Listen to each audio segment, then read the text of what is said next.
21 सितंबर 1915 Salisbury England में रहने वाले सेसिल चुब नाम के एक वकील को उनकी पत्नी ने खाने की कुर्सियों का एक सेट खरीदने के लिए भेजा था। जब वह जा रहा था तब उसने भीड़ देखी। उसी भीड़ में एक नीलाम करता हावर्ड फ्रैंक ने सेसिल के सामने स्टोनहेंज लगभग 30 एकड़ जमीन और 2 रोड के साथ बेचने की घोषणा की। नीलामी में सभी बोलियों के बाद आखिर में सेसिल ने स्टोनहेंज को 6,600 यूरो में खरीद लिया। सेसिल ने जब उसकी पत्नी मैरी को उनकी इस खरीदी के बारे में बताया तब वह नाराज हो गई, क्योंकि वह कुर्सी का वेट कर रही थी। इसके थोड़े ही साल बाद यानी अक्टूबर 1918 में सेसिल ने ब्रिटिश लोगों को स्टोनहेंज उपहार में दे दिया। इस वीडियो में आप इतिहास से जुड़े ऐसे ही 8 इंटरेस्टिंग फैक्ट जानने वाले हैं, जिसे जानकर आपके होश उड़ जाएंगे। सो इस वीडियो को अंत तक जरूर देखें। आपका स्वागत है हमारे चैनल द पजल इनसाइड के एक और नए एपिसोड में। नंबर 8। 11 मार्च 1958 को यूएस वायुसेना का B-47 स्ट्रेटोजेट एयरशिप जॉर्जिया के हंटर एयरफोर्स बेस से यूनाइटेड किंगडम के लिए रवाना हुआ था। इसे यूके के ऑपरेशन स्नो फ्लेरी में मदद के लिए भेजा गया था और उस विमान में 26 किलो टन का परमाणु बम रखा हुआ था। लेकिन इस एयरशिप में कोई तकनीकी फॉल्ट आ गया। सेना के कप्तान ब्रूस कुल्का ने इस समस्या की जांच करने का फैसला किया, लेकिन उसने अपने खड़े रहने के लिए कुछ आधार पकड़ने के बजाय बम के आपातकालीन रिलीज पिन को ही पकड़ लिया, जिसके कारण बम दक्षिण कैरोलिना की ओर 15,000 फीट ऊंचाई से नीचे गिरा। हालांकि वह बम तकनीकी रूप से परमाणु एक्टिव नहीं था, पर फिर भी इस धमाके से काफ़ी नुकसान हुआ। जंगल के एक अच्छे खासे हिस्से को चपटा कर दिया और धुएं का एक मशरूम जैसा बादल बनाया जो मीलों तक दिखाई दे सकता था। इस धमाके में वहां पर 25 फुट गहरा और 75 फीट चौड़ा गड्ढा बन गया था। हालांकि अच्छी बात यह है कि इस घटना में किसी की भी जान नहीं गई थी। नंबर 7।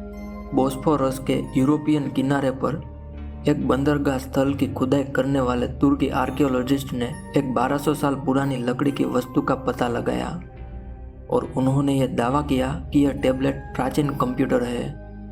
यह टैबलेट 5 पटरियों से मिलकर बना है और प्रत्येक पटरी में मोम का लेप लगाया गया है।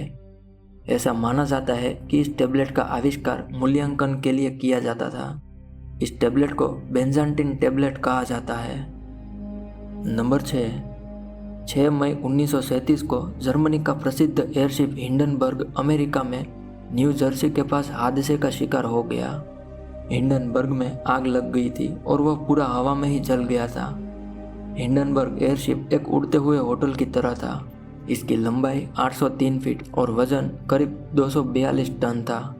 इसका फ्रेम मेटल का बना हुआ था जिसमें हाइड्रोजन गैस भरी थी। इसकी अधिकतम रफ्तार 80 मील प्रति घंटा थी। इस एयरशिप में 97 यात्री थे, जिनमें से करीब 35 की मृत्यु हो गई थी। हालांकि इस हादसे को रोका जा सकता था, लेकिन ऐसा हो नहीं सका था।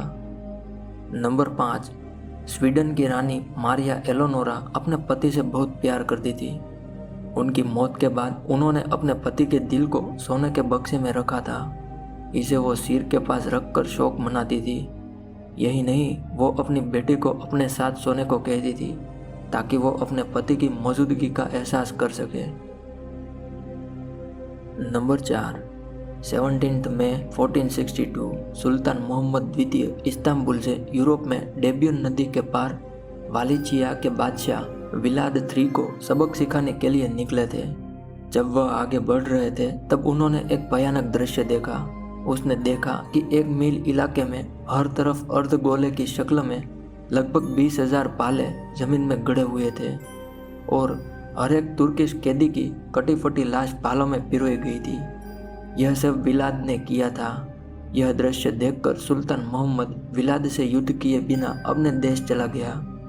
इतिहास के पन्नों में विलाद III को अब तक का सबसे क्रूर शासक माना जाता है और इसी से इंस्पायर होकर ड्रैक्युला के कैरेक्टर को बनाया गया था। नंबर 3। सन 1852 में ल्यूक मास्पेरो नामक एक कलाकार जो मोनालिसा की मुस्कान और आकर्षण से मोहित था। वो पेरिस के होटल की चौथी मंजिल से कूद गया और सुसाइड कर लिया था। उसने एक सुसाइड नोट छोड़ा था जिसमें मोनालिसा के प्रति उसने अपार प्रेम और वर्षों की प्रतीक्षा का वर्णन किया था। नंबर 2, थॉमस एडिसन अपनी किताब में लिखते हैं कि एक रात मैं संस्कृत का एक श्लोक पढ़ते पढ़ते सो गया, पर उस रात मेरे स्वप्न में उस श्लोक का अर्थ और रहस्य अपने आप समझ में आया था, जिससे मुझे मेरे आविष्कार में बहुत मदद मिली थी। दोस्तों, वह श्लोक अगस्त्य संहिता नामक प्राचीन ग्रंथ का था। इस ग्रंथ की रचना महर्षि अगस्त्य ऋषि ने की थी, जो एक वैदिक ऋषि होकर राजा दशरथ के राजगुरु थे। उनके ग्रंथ अगस्त्य संहिता में बहुत ही आश्चर्यचकित करने वाले विद्युत ऊर्जा उत्पन्न करने से संबंधित सूत्र और सिद्धांत मिलते हैं। इससे पता चलता है कि हमारे प्राचीन ग्रंथ कितने साइंटिफिक थे और हमें उसे पढ़ना चाहिए।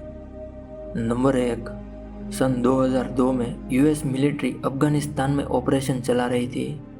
तभी अचानक एक आर्मी टीम गायब हो जाती है। उन्हें खोजने के लिए आर्मी की दूसरी टीम जाती है। थोड़े समय बाद वह लोग गांधार के पहाड़ों में एक गुफा के पास जाते हैं। इसके थोड़े ही देर बाद उस गुफा से एक 15 फुट का इंसान बाहर आता है, जिसके लंबे और लाल बाल थे। उसके हाथों में 6 उंगलियां थी और उसने जानवरों की खाल पहनी थी। बाहर आते ही उसने आर्मी पर हमला कर दिया था। उसके हाथ में भाला था, जिससे उसने डैन नाम के एक सोल्जर के आर पार कर दिया था। उसके बाद यूएस आर्मी ने उस बड़े से जानवर जैसे इंसान पर गोलियों से हमला कर दिया और मौत के घाट उतार दिया, जिसके बाद आर्मी उस आदिमानव को अपने साथ ले गई और यह बात वहाँ पर ही दबकर रह गई। दोस्तों, इस वीडियो में बस इतना ही। अगर आपको इस वीडियो के जरिए कुछ भी नया जानने को मिला है तो प्लीज़ वीडियो को लाइक करें और चैनल को सब्सक्राइब करें, ताकि ऐसे ही अमेजिंग फैक्ट को आप मिस न करें।